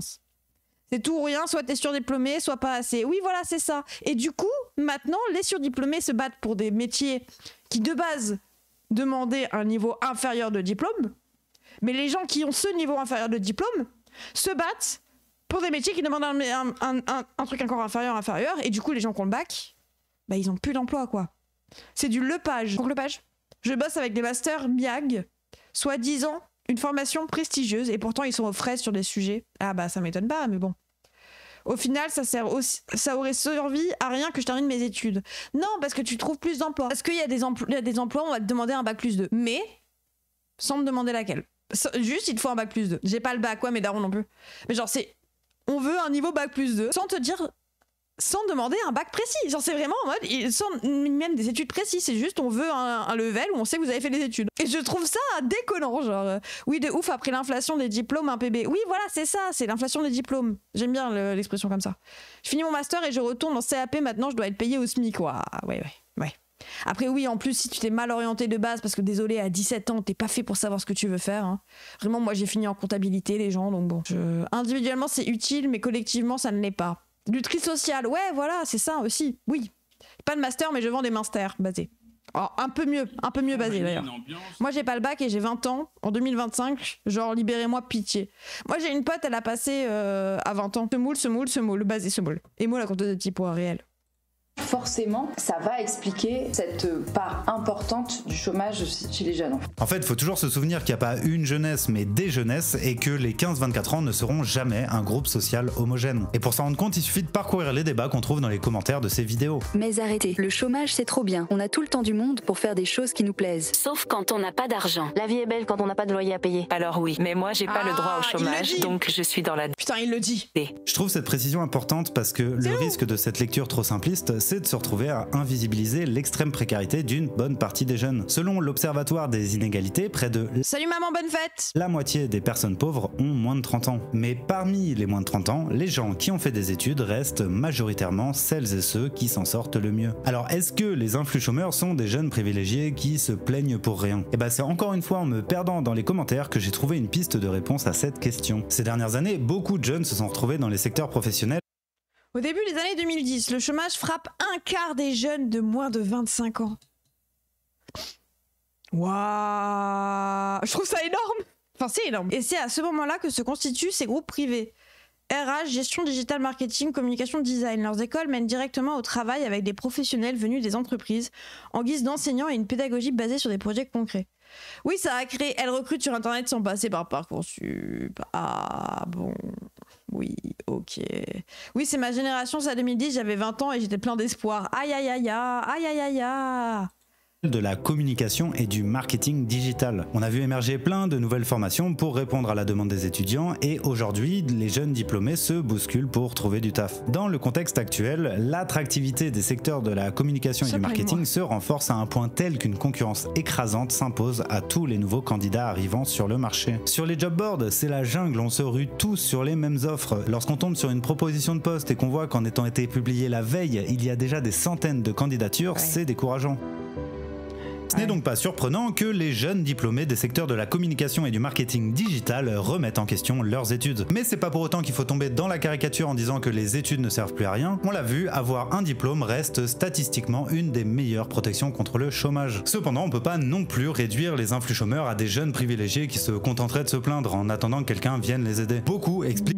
Vous pensez que les bullshit jobs se développent aussi pour pallier à ça? Mais non, parce que j'ai l'impression qu'il y a toujours... Quoique, les bullshit jobs ont vraiment été une bonne réponse au chômage. Maintenant, les gens utilisent ces IA pour candidater à toutes les offres en même temps, ce qui fait que les gens ne font pas ça, se font défoncer aussi. Oui, ça dépend lesquels. Oui, en fait, non. C'est pas une bonne réponse. Je retire ce que j'ai dit. Oui, ce mot, on a compris, t'inquiète. Ça serait surprenant. En fait, c'est quoi un bullshit job? Bullshit job, c'est les tafs qui, s'ils disparaissaient demain, on verrait bien. Genre, si demain les infirmières elles disparaissent, on est dans la merde. C'est pas les métiers de merde. Parce que, genre, laver le sol, c'est un métier de merde. Désolée, hein, toutes les femmes de ménage à qui j'ai parlé, elles en ont marre. Elles aimeraient bien plutôt un salaire à vie, tu vois, par exemple. Je vois l'idée, j'ai quelques exemples en tête, merci. Oui, voilà, c'est ça. Genre, faire le relais au téléphone. S'il y a pas ça, bah, on pourrait juste mettre des messages vocaux et à la fin, crazy artist, bah ouais. C'est pas une bonne réponse, les bullshit jobs. Parce que la bonne réponse, ça aurait été de réduire le temps de travail tout en payant autant les gens, quoi. Parce qu'en fait, la bonne réponse au chômage, c'est ça, c'est que tu réduis le temps de travail, tu enlèves les bullshit jobs et on fait juste ce qu'il faut faire sans vouloir en faire plus, en fait. Genre, t'as pas besoin de rester 35 heures, t'as fini ta journée, t'as fini, en fait, casse-toi. Dis bien, bah oui, c'est ça, en fait, c'est le fait de conditionner un nombre d'heures qui marche pas, quoi. C'est pour ça aussi qu'il y a du chômage, c'est parce que, bah, il y a plus de force de travail que le travail nécessaire. On exproprie les bourgeois aussi. Ah bah ça va avec. Petit salaire à vie et tout. Bullshit job, c'est aussi personnel, ça dépend du sens que tu trouves dans ton travail. Oui, bah relire Graeber, quoi. Justement, tenter de trouver d'autres solutions pour s'en sortir par eux-mêmes. J'ai fait un master, j'étais en alternance, j'ai eu mon diplôme, j'ai signé un CDI, j'étais fière. Et puis un jour, mon boss m'a dit « On n'a plus les moyens. Bref, je suis au chômage. Et là, je me suis demandé ce que je voulais vraiment. Un nouveau CDI ou juste un peu de courage pour me lancer à fond en freelance et développer mes projets. Alors est-ce que c'est parce que beaucoup viennent de la communication et du marketing digital que naturellement ils et elles se sont retrouvés sur TikTok? En vrai, ouais. Je sais pas. Mais en tout cas, face à un marché du travail qui semble bouché et une recherche d'emploi souvent dysfonctionnelle, certains envisagent l'entrepreneuriat et même la création de contenu comme une alternative. Une sorte de troisième voie qui leur permettrait de s'en sortir par eux-mêmes. J'ai été diplômée de mon master en septembre et depuis j'ai pas repris de travail en entreprise. Je dis que je suis au chômage mais j'ai ouvert mon auto-entreprise donc avec les réseaux. Bonjour, je m'appelle Capucine, alias Gigi sur les réseaux. Courage égale auto-entrepreneur, bof bof, je déteste cette idée. C'est pas du courage, c'est du désespoir là. Au pire, c'est du désespoir. Pire. Même au chômage, faut être auto-entrepreneur. Non, mais si jamais t'es désespéré, tu commences à faire auto-entrepreneur. Mais sinon, je sais pas. Genre, sinon c'est juste de l'audace de bourgeois. Désolé. Coach de vie aussi. Non mais auto-entrepreneur c'est pas du courage. Tu n'es pas courageux parce que tu as de l'argent à investir en fait. Sinon c'est juste que t'es désespéré. Moi j'avoue j'ai commencé à faire mon entreprise et tout. Quand c'était ça où je me butais quoi genre... Je suis auto-entrepreneur à l'aide. Crédit Blue du 19. Tu es sur mon Twitch. T'inquiète pas que je suis auto-entrepreneur. Auto-entrepreneur c'est le désespoir, ils m'ont raison. Bah ouais. Dans toutes les études de marketing etc. Il y en a plein qui croient qu'ils vont réussir à faire des millions en étant auto-entrepreneur. Bah oui. Parce que ça se joue sur beaucoup de chance en fait. Ça se joue sur un facteur chance, les gens. Je suis pas la plus intéressante de Twitch. Hein. Et il y en a tellement des meilleurs streamers que moi qui font pas de viewers. Et moi, juste, vous êtes là parce qu'il y en a. Sinon, vous serez pas là. Hein. S'il y avait pas eu de viewers, vous serez pas là. Hein. Et vous verrez peut-être beaucoup mieux sans moi. Quand tu fais 100 balles par mois sur le côté, t'es pas auto-entrepreneur, c'est surtout dans le désespoir. Et moi, les gens, j'ai eu la chance. J'ai eu la chance d'avoir mon AH qui était à côté, qui me faisait gagner 1000 balles par mois, quoi. T'as fait quoi comme études? Mais j'ai pas forcément fait beaucoup d'études, moi. Sur la thune qu'ils ont à la base aussi, en général, c'est des bourgeois. En général, oui. Et dans tous les cas, il y a un capital bourgeois. Il y a forcément un capital bourgeois. Genre, c'est pas les gens... Enfin, on est tous des bourgeois à l'échelle du monde, hein, je le rappelle. Et c'est pas des... C'est pas des gens au Congo qui sont devenus streamers Twitch. Enfin, oui. Auto-entrepreneur, c'est la méthode Macron pour gagner la précarité au travail. Ouais, bah oui. Aussi. L'ubérisation aussi, hein.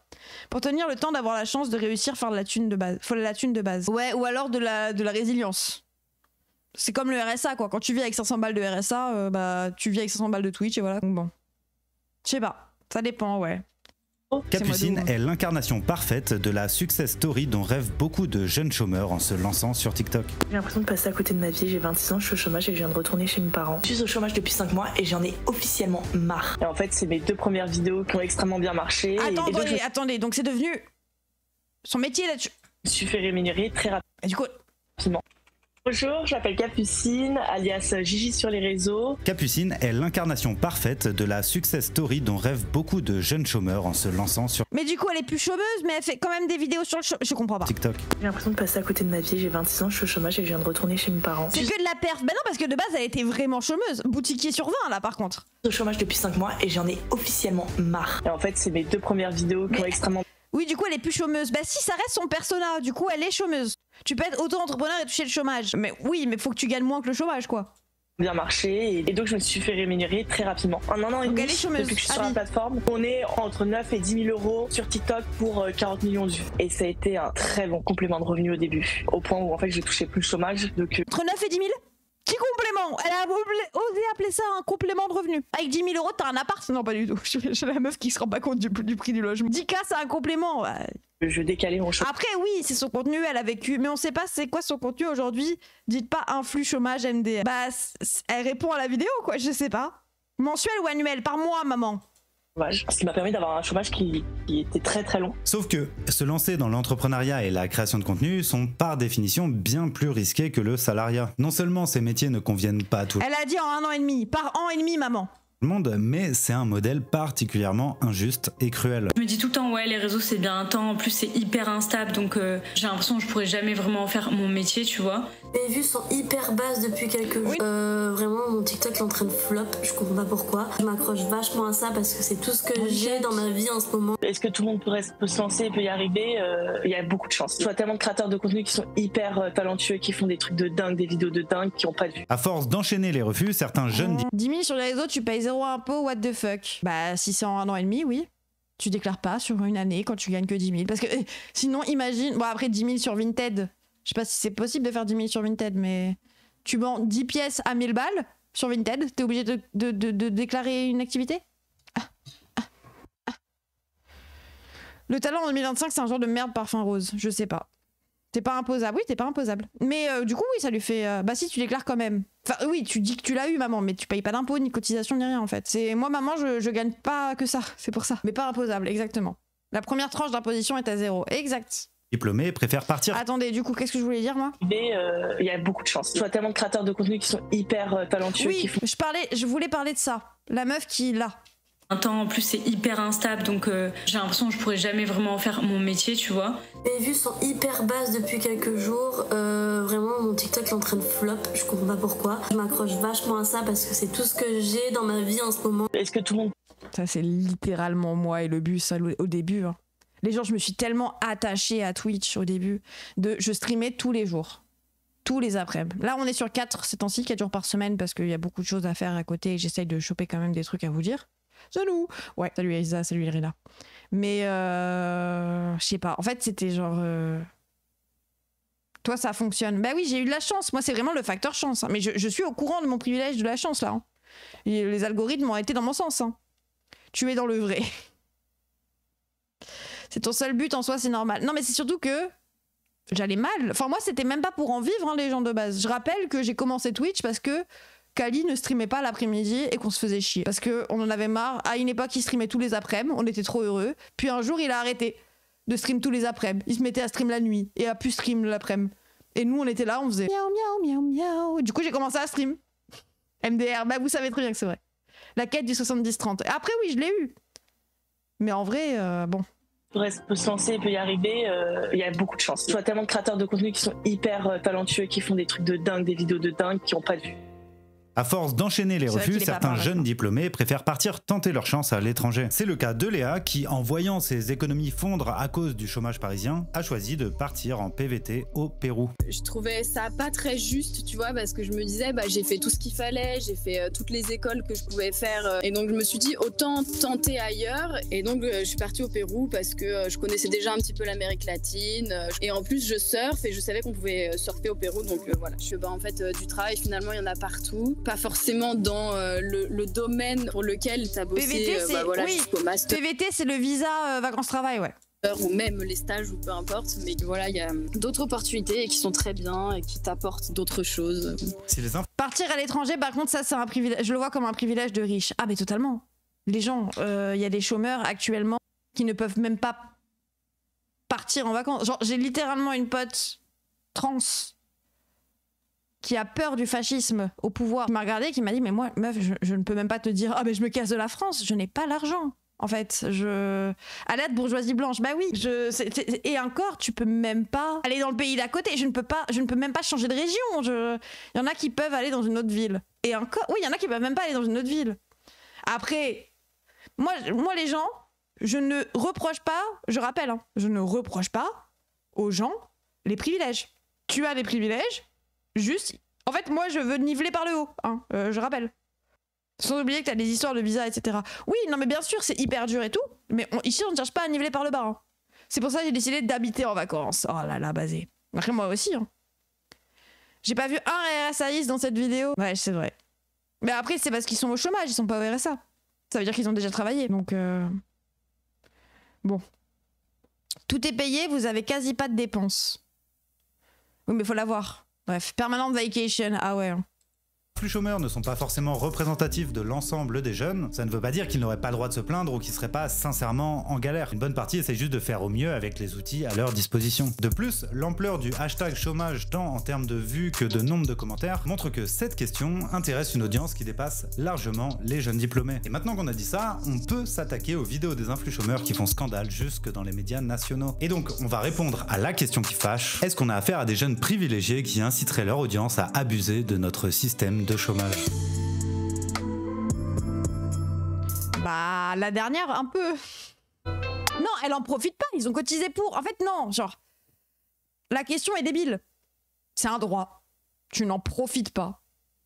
Et même si tu taffes 6 mois pour être 6 mois au chômage, On peut pas profiter d'un truc qui nous appartient. Bah oui, c'est ça, c'est en mode, est-ce que je profite de mon appart? Bah oui, je suis bien. Mais en soi, est-ce que j'en profite? Non, parce que je le paye. Bon. Le droit de se plaindre, PTDR, se plaindre est un droit. Oui, se plaindre est un droit. La liberté d'expression. C'est normal de profiter du chômage pour se former. Bah, vous l'avez payé, donc oui. Bref, du coup, voici 4 solutions pour te faire licencier. Je te donne 3 conseils pour te faire licencier de manière très efficace. Par exemple, tu peux refuser de travailler, tu dis à ton... Bon, j'avoue, ce genre de vidéo donne la sensation que les gens profitent, mais en vrai, c'est même pas profite, que les gens chient sur le bureau du patron. Chier sur le bureau du patron, basé, déjà. Ça te fait être viré direct. Bah non, j'ai pas envie de faire ça. Arrive en retard tous les matins. Tu prends des pauses de 2 heures, 2 heures et demie. Insulter tes collègues ou ton manager, ça peut être une faute. Et donc, tu peux être licencié. Un tip qui marche très bien, moque-toi de ton manager devant le reste de ton équipe. Et au bout de 2 avertissements, il y aura une mise en demeure préalable pour un licenciement. Et là, tu sauras que tu as atteint ton objectif. Félicitations, tu vas avoir droit au chômage. Alors, si c'est... Bah... J'ai pas les couilles. Un peu basé. Hein? Bah, elle a raison. Fais-toi virer, comme ça t'auras le chômage. Vu le montant du chômage, si tu veux te faire virer, c'est que ton taf est quand même vraiment horrible. Bah, c'est ce que je me dis. C'est en mode, les gens ne veulent pas être au chômage pour le plaisir de rester dans leur lit, en fait. C'est genre, c'est qu'à partir du moment où rester dans ton lit et vivre au chômage, c'est-à-dire moins d'argent quand même que ce que tu gagnes de base, donc 80%, bah ouais. Le problème, c'est que t'as plus le droit au chômage si tu démissionnes. Comment vous justifiez ça? Bah, c'est ça le truc. C'est genre, bah oui, il faut se faire virer, parce que sinon, t'es au point où t'aurais préféré démissionner, bah on t'aurait laissé démissionner, et voilà quoi.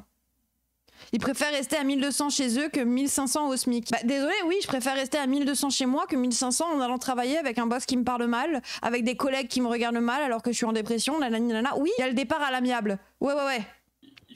À l'amiable, ça veut dire que ça doit être accepté par ton employeur aussi, hein. Faute grave, tu touches le chômage. Bah oui, non, bon, tuez pas des gens, genre... Vidéos nous choquent ou peuvent paraître un peu provoques, c'est qu'elles présentent le chômage comme une stratégie volontaire, non plus comme une situation subie, mais comme un choix. Et ça, vraiment, il y a des gens qui ne supportent pas l'idée. Une chef parasite qui vous explique comment faire en sorte de devenir un chômeur professionnel, d'utiliser, d'abuser bien comme il faut du système. Bon alors j'avoue qu'en découvrant ces tutos, je me suis dit qu'ils allaient être durs à défendre. C'est quand même chelou d'inciter les gens à arriver en retard ou à... Imagine, tu te fais harceler au travail, tu peux pas te barrer, t'es obligé de trouver des strates pour garder ton chômage. Mais oui, je suis désolée, t'es obligé de trouver des strates de fou pour te faire virer. Mais oui, imagine. Oui. Insulter leur manager. Pourtant... Ah, il abuse le cow-boy, les gens vont regarder sa vidéo après au cow-boy. Hein. Encore une fois, il y a beaucoup de confusion autour de tout ça. Et tu vas voir qu'en dépassant nos idées reçues, on peut déconstruire certaines de ces critiques. Déjà, la première condition pour que cette critique soit valide, c'est qu'il faudrait que ces jeunes touchent le chômage. C'est-à-dire qu'ils ou elles reçoivent de l'argent de la part de France Travail. Alors, première question, les jeunes reçoivent-ils de l'argent de France Travail? Globalement, non, c'est pas vraiment le cas. Faut savoir que du fait de leurs difficultés d'insertion dans l'emploi, de l'omniprésence des contrats précaires ou du recours massif à l'alternance, la grande majorité des jeunes sont pas ou alors très mal indemnisés. Le coût de leur non-emploi n'est en réalité pas supporté par France Travail, mais la plupart du temps par leurs propres ressources. Bah comme je te disais, je m'étais donné un délai quand j'étais au chômage, mon délai c'était à peu près 6 mois, pour que justement que je flambe pas toutes mes économies, parce que j'avais mis un petit peu de sous de côté. Mais ouais, le chômage, c'était, je pouvais en vivre quand même, mais je pouvais pas payer toutes mes charges, quoi. J'avais assez de côté pour compenser avec le chômage. Si j'avais eu que le chômage, j'aurais galéré et j'aurais pris un job direct. Enfin, et 0 RSA avant 25 ans. Bah ouais, c'est ça aussi, quoi. Pris un job. Et c'est comme les gens qui disent, ah, ils profitent du RSA. Oui, non. Je survis. Peut-être. Enfin, moi, non, je l'ai pas touché le RSA, mais ce que je veux dire, c'est que les gens au RSA survivent au RSA. 500 balles, c'est pas un plaisir. Il y a les éconocrocs, c'était il y a longtemps. L'alternance en apprentissage, c'est une dinguerie comment Macron il a misé là-dessus. Oui, et puis maintenant, c'est plus considéré comme les chiffres du chômage. Du coup, on peut dire que le chômage a baissé. Allez hop, ça c'est une dinguerie, rien avant 25 ans. Bah, parce qu'ils partent du principe que ça doit aller de soi que tu fais des études à 25 ans. Tu finis tous les mois à moins 300 au chômage perso, à force. En alimentaire ou quoi pour pouvoir justement vivre. Je suis retournée vivre chez mon père, j'ai vraiment sonné, salut, je reviens à la maison. Faut savoir que selon une étude de la Fondation Logement en 2024, 1,3 million de jeunes salariés continuent d'habiter chez leurs parents. Pas des étudiants, hein, mais bien des jeunes qui travaillent. Donc, avec l'allongement de la période d'insertion et l'enchaînement de contrats courts et précaires, les jeunes chômeurs sont mécaniquement celles et ceux qui sont le moins indemnisés. Ensuite, deuxième condition pour que la critique soit valide, il faudrait que les jeunes puissent trouver du travail. J'ai littéralement fini à la rue à mes 23 ans, j'aurais bien aimé avoir le RSA. Bah ouais, j'imagine. Hein. Mais genre oui, 530 € le RSA, j'avoue, je suis heureux d'avoir mis de côté, ça me permet de respirer un peu, mais c'est pas la folie non plus. Bah ouais. Mais moi, je capte pas les gens qui sont en mode oh, ça va, ils profitent. Je crois vraiment que c'est une vie. Vraiment, je répète mon argument, hein. Mais si la vie au RSA, c'est profiter, frérot, arrête de travailler, mets-toi au RSA. Tu verras. Enfin, genre, si pour toi c'est une vie enviable, fais-le.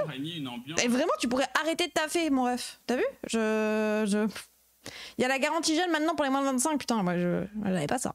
C'est une dinguerie de pas avoir au RSA avant ses 25 ans. Bon, bah, s'il y a d'autres trucs pour pallier, mais dans tous les cas, un RSA, tu surveilles pas les gens. Faut payer un loyer, hein. En squat, ça passe. Ouais, c'est ça le truc.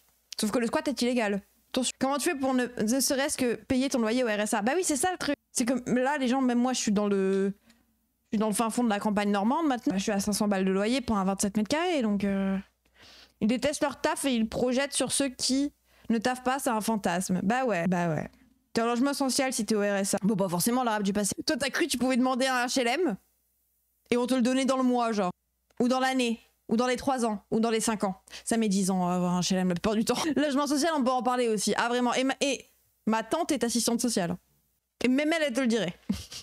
Et donc, deuxième question, les jeunes peuvent-ils trouver du taf? Et ben là non plus, c'est pas ouf. Pour sortir de cette question de la responsabilité individuelle, la première chose à faire, c'est regarder les chiffres. Combien il y a de chômeurs et de chômeuses? Combien il y a d'emplois disponibles? Le déséquilibre est majeur. Alors, en effet, cette infographie... La Normandie, ça fait loin de Nice pour passer avec son camtar, c'est rassurant, t'inquiète, je parlais en Palestine, moi.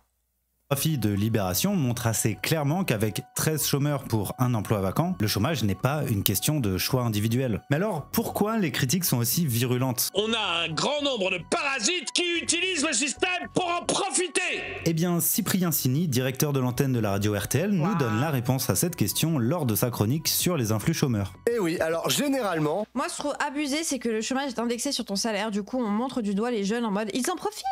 Alors qu'une fois de plus, les riches peuvent réellement en profiter en mode pas survivre le stress au corps. Bah oui, c'est ça. Et que c'est dans tous les cas. Est-ce qu'il faudrait pas d'abord s'attaquer à taxer les dividendes réalisés par les entreprises qui délocalisent et qui créent du chômage?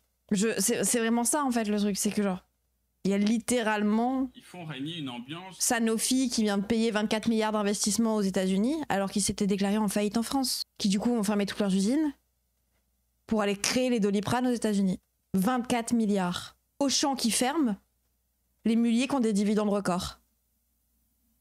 L'année dernière. Alors que Auchan est en train de fermer des emplois. Il y a des milliers de petites caissières là, précaires avec un gosse qui vont se retrouver au chômage du, alors qu'elles gagnent que 1500 balles par mois. Alors que les dividendes des gestionnaires d'Auchan, des propriétaires d'Auchan, a atteint un niveau record l'année dernière. Malin, tu peux leur faire payer 70 balles la boîte au Ricard. Bah ouais. Une dinguerie qui m'est arrivée, je devais être remboursée de 7 balles, l'État m'a dit non car c'est inférieur à 8 balles. 200 milliards de budget de l'État pour les entreprises, la plus grosse poste de dépenses. Ah mais il faut les aider les petites entreprises quand même, ouais. Arnaud touche un SMIC. SCD, je sais pas ce que ça veut dire SCD. C'est fou qu'il n'y ait pas plus de méga pénalités quand tu fais ce genre de choses. Mais c'est fou qu'on les taxe pas automatiquement. Oui, non mais après ils vont partir. Bah franchement, par seconde. Ah bah oui. Franchement, qu'ils partent. Genre, ils vont partir, mais qu'ils partent, ils payent déjà pas d'impôts du coup. Vas-y, alors 1% d'impôts, j'en ai rien à foutre, c'est vraiment... Tout est légal, hein. Mais à Bercy, on s'arrache un peu les cheveux parce que voir des vidéos qui cartonnent où l'on explique ça... Putain, toi tu t'arraches que dalle, bon bref, arrête de mentir. À Bercy, on s'arrache un peu les cheveux parce que voir des vidéos qui cartonnent où l'on explique ça... Je te révèle aujourd'hui le secret que Pôle emploi te cache. Hop. Est-ce vraiment moral tout ça? Est-ce vraiment moral? En fait, il semble que ce soit ça la question. Dans le débat alors non, Ataou, les Mulliers, ils n'ont pas le droit de vendre leur... ils n'ont pas le droit, dans leur logique familiale, de vendre des parts de leur entreprise à quelqu'un qui n'est pas de leur famille. C'est les Mulliers qui ont des parts que dans les Mulliers et ils n'en vendent à personne d'autre et ils ont tous un peu de parts partout. C'est une espèce de communiste capitaliste, actionnarial. Famille, oui. Je parle en général, mais moi je parlais des Mulliers. Public, le chômage n'est pas une question économique ni même sociale, c'est devenu une question morale. Alors qu'à la base, si on a mis en place un système pour indemniser les chômeurs à peu près au niveau du SMIC, c'était pour lutter contre la pauvreté. Dès la fin de 1958, le chef de l'État crée les ACDIC et l'UNEDIC, autrement dit... Un fonds national destiné au maintien de l'emploi aux environs du salaire minimum. Mais au fil des années, les mentalités ont changé, le chômage s'est définitivement installé et on a commencé à considérer que si les gens étaient au chômage, c'est peut-être parce qu'on les aidait un peu trop. On passe d'une Putain, le privilège du chômage, hein, le privilège du chômage. Responsabilité collective, secourir les chômeurs et à faire en sorte que les personnes sortent du chômage, a une responsabilité individuelle. Et cette responsabilité individuelle, elle va tendre à déplacer la question du chômage sur la question de la morale. Est-ce que les gens font tout ce qu'il faut pour sortir du chômage? Est-ce qu'ils sont pas trop exigeants dans l'emploi recherché? Oui, Macron parle depuis 2017 de la trappe d'inactivité. Ah ben c'est la même logique avec le RSA. Le RSA incite les gens à ne pas travailler. Parce que les gens, quand ils voient que tu peux vivre avec 500 balles, c'est-à-dire pas assez pour payer un loyer et manger, en fait, bah, ça les encourage à rester dans cette situation. Donc c'est-à-dire la situation où tu ne pars pas en vacances, tu n'as pas de loisirs, où tu ne fais rien d'autre que manger les pâtes.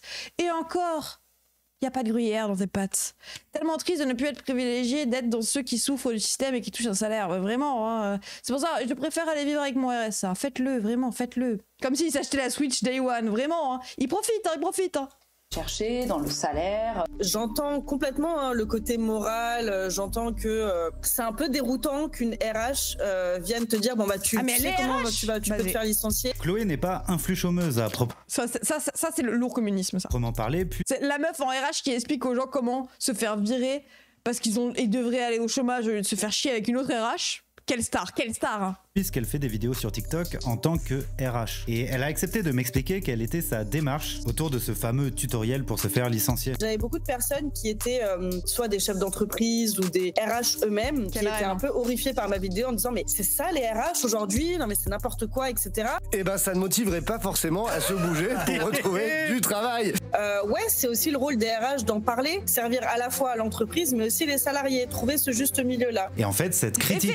Attendez, effectivement, quand tu vis avec 500 balles et que tu es en train de survivre, tu trouves pas la motivation et la force de te lever pour aller foutre des putains de CV dans la gueule d'employeurs de merde qui ne veulent même pas te répondre à tes mails en fait. Baser la RH, mais bon, perso j'ai le RSA, j'ai travaillé quelques heures en trimestre, maintenant 500 à la CAF, cool. Vous êtes des merdes, le RH, désolé de le dire, sauf elle. Moralité a recoupé un autre discours selon lequel les déficits seraient causés par des chômeurs qui fraudent. Si tout le monde peut... Je sais pas si vous êtes d'accord, mais je pense que les influx chômeurs et The New droit à la paresse, si ça terrifie autant les médias bourgeois, faut soutenir la démarche basée.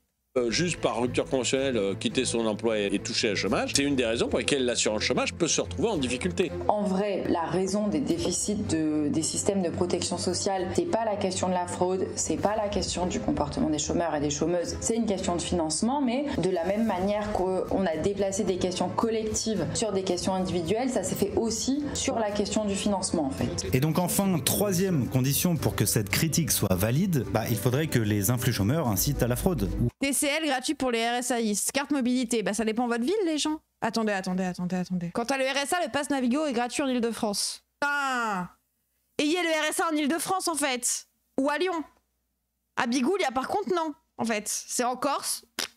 T'as pas le droit. En Normandie, évitez. Vous avez des conseils de bonne ville pour le RSA? Oui, y a pas que le RSA en Ile-de-France. Vraiment, hein. Salut YouTube, merci d'avoir regardé la vidéo. C'est un petit message à la fin pour te dire de penser à t'abonner, de venir nous rejoindre sur Twitch. Et si jamais t'as envie de soutenir mon taf et que t'as les moyens, tu peux directement venir nous faire un don sur PayPal. Ou au moins... Comment tu loges en Ile-de-France avec un RSA? Oui aussi. Quelque chose de plus ou moins illégal. Troisième question, les influx chômeurs nous incitent-ils à la fraude? Oui, il y a une part de fraude, elle est minime, mais elle existe, extrêmement faible au regard du non-recours. On estime que c'est à peu près 30% des personnes qui ne recourent pas à l'assurance chômage, et ce pourcentage est beaucoup plus élevé chez les jeunes. Si les jeunes n'utilisent pas leurs indemnités, c'est soit parce qu'ils font le choix de ne pas y recourir, parce qu'ils estiment qu'ils en ont pas besoin ou qu'ils vont très vite retrouver un emploi, ou bien simplement parce qu'ils ne connaissent pas leurs droits. Et donc inciter les gens à avoir recours à leurs droits, ça s'apparente plus à un retour à la normale qu'à une pratique immorale. Faire valoir ses droits, c'est pas une question morale. Les gens ont des droits et on pourrait transposer ça à la question du droit du travail. Bien sûr qu'il y a toute une partie des personnes qui n'ont pas intérêt à ce que les gens connaissent leurs droits. C'est la base, c'est votre droit, vous avez payé, c'est votre argent en fait. C'est vos cotisations. Les cotisations, c'est du salaire, c'est de l'argent que vous avez eu avec votre force de travail, c'est de l'argent mérité. Donc... de déplacer le discours sur le plan de la morale, mais c'est un droit. Chacun voit midi à sa porte. Je comprends que il y a des personnes qui soient absolument pas à l'aise avec le fait de faire ça et il n'y a aucun problème. Et je peux comprendre aussi qu'il y a des personnes qui se disent mais je vais le faire parce que je n'en peux plus et je suis au bord de la dépression et voilà quoi. Mais que font les patrons toute la journée? Ils se partagent les informations sur les niches fiscales. Oui, et le chômage est excédentaire. Sur les exonérations, ils ont des conseillers pour ça, ils ont des gens qui payent. Et pareil, sur la question des gens qui décident de prendre une pause, pour le dire comme ça, au chômage, encore une fois, je pense que c'est très important d'insister sur le fait que c'est des profils archi spécifiques et que c'est pas la question du chômage des jeunes, elle est pas là-dessus. Mais wesh, la vie est pas assez compliquée pour que les gens puissent pas faire ce qu'ils veulent au chômage. On va me dire, respirer un coup, les gens. Si vraiment notre priorité c'était de prendre les 1400 balles de Philippe, vraiment, 1400 balles par mois à Philippe, c'est 0,0000000. J'ai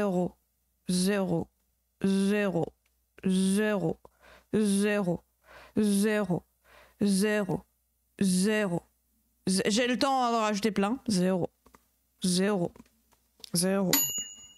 Le caca est cuit. Le caca est cuit. Le caca est cuit. Le caca est cuit. 1% de plus de taxes à Bernard Arnault, ou à Bolloré, ou à une entreprise excédentaire, ou aux dividendes, ou en fait, genre vraiment, les 1400 balles ne sont pas notre priorité. Si vous voulez, après on ira vérifier qui fraude le chômage. Si vous voulez. Déjà qu'on prenne l'argent où il est. Le fait qu'on cotise pour notre chômage et quand on va utiliser, c'est pas bien, genre vas-y. Genre vraiment, l'utilisation du chômage par les gens qui l'ont cotisé n'est pas ma priorité. 0. Oui, 0. Mais oui, je sais que t'es d'accord, Truite, t'inquiète. Si on veut quand même répondre à cette question, oui, moi, la réponse, elle est... Ils s'en fichent littéralement, ils ne veulent pas s'occuper de la fraude fiscale. Ils disent oh la fraude fiscale, 100 milliards. Sur le fait de dire c'est illégal. Et pourquoi je choisis la réponse de l'illégalité? C'est parce que en fait, ce qui m'énerve, c'est que c'est les mêmes gens qui viennent te dire oui mais attends. C'est le droit, c'est la légalité sur l'optimisation fiscale. Bah ils optimisent, c'est prévu par la loi. Ils optimisent, ils font en sorte de payer le moins possible d'impôts. Donc ils optimisent, c'est leur droit. Oui, bah le chômage c'est un droit aussi. Je peux pas y répondre. Si vous voulez qu'on parle de chômage et de droit, on parle de droit. Si vous voulez qu'on parle de morale, on parle de morale. À ce moment-là, l'optimisation fiscale n'est pas morale. Parce qu'ils ne parlent jamais de morale quand on parle d'optimisation. Le fait de hein, bon. Sous l'angle de la morale. Moi je suis sociologue, je suis pas là pour dire aux gens ton comportement est bon, ton comportement est mauvais. On fait de l'optimisation. La question qui est un peu à la mode en ce moment, c'est de voir comment la génération Z serait en train de bouleverser le monde du travail. Alors, je reviens pas sur le fait que parler de génération, ça n'a pas forcément de sens, qu'il n'y a pas une jeunesse mais des jeunesses, tout ça. Mais si j'ai choisi ce sujet, c'est parce que j'ai le sentiment que le chômage est souvent le grand absent de toutes ces réflexions sur le travail. En fait, il y a beaucoup de gens qui, parce qu'ils travaillent, ne se sentent pas forcément concernés. Pourtant, selon une enquête Elab, 7 Français sur 10 sont touchés de près ou de loin par le chômage. 10% des Français sont actuellement inscrits à France Travail, 49% ne sont pas aujourd'hui inscrits mais l'ont été par le passé, et 10%... Les chiffres sont trop bizarres. Non, personnellement... À quoi ça sert de savoir si t'as pas connu le chômage mais t'as un proche? Oui, bon. Connu le chômage. Oui, mais je pense qu'à ce moment-là, on est tous touchés par le chômage. On a tous au moins une personne qu'on connaît, même viteuf de loin, qui est au chômage, je sais pas. Mais ont un proche qui est actuellement demandeur d'emploi. Non, peut-être pas les riches. Et ensuite, dans une optique où on chercherait à travailler mieux ou travailler autrement, il faut savoir que plus on détruit notre système de protection chômage, plus on abîme le travail. Le truc, c'est que c'est pas forcément instinctif. Mais par exemple, plus on baisse les indemnités chômage, plus on appauvrit les gens qui travaillent. C'est d'ailleurs pas pour rien que les toutes premières caisses de chômage ont été mises en place par les ouvriers eux-mêmes. Les personnes au chômage, si elles n'ont aucune ressource, elles vont venir casser le marché. Si vous avez des personnes qui n'ont pas d'emploi et qui sont pas mal indemnisées, forcément elles vont être prêtes à prendre des emplois dans des conditions qui sont pas les bonnes. D'où l'enjeu pour les mouvements ouvriers de couvrir le chômage en fait. Et ensuite la question... Ah putain, je suis une bandeuse d'ouvriers. J'étais en train de les trouver trop stylés, bref. Du chômage, elle est centrale parce que c'est ce droit... À la base, c'est les syndicats qui s'occupaient de ça. Pourquoi tu mets un couteau dans mon cœur comme ça? Qui te permet de choisir ton travail et notamment de pouvoir éviter d'accepter n'importe quoi. J'ai plus le choix de choisir le métier que j'ai envie de faire.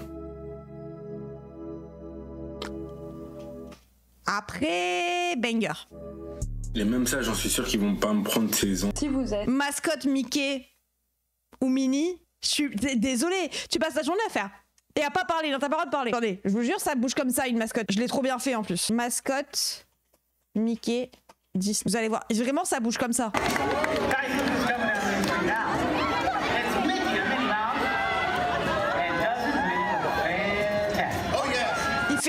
méga chaud là-dedans, Emo. C'est un métier pour moi, en fait.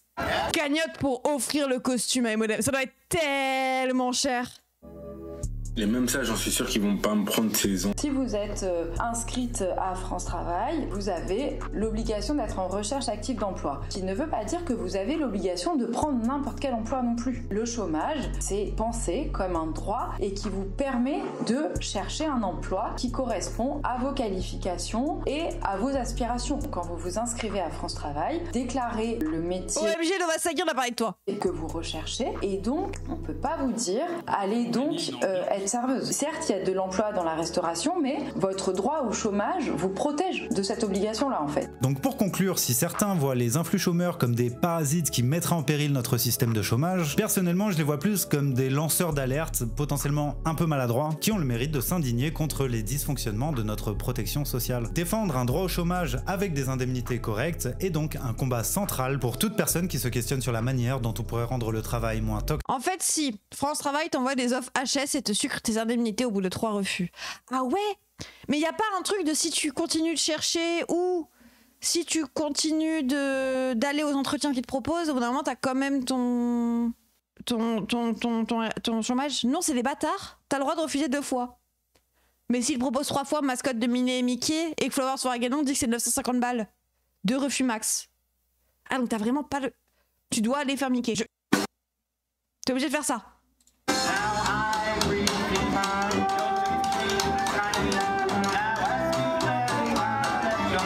Waouh. Même si c'est pas ta branche, bah on s'en moque un peu. Il faut les employer. Non, mascotte, c'est sur casting. Oui, mais la proposition a été faite au mec sur Pôle emploi. 390 pour la pète de mascotte Minnie et Mickey.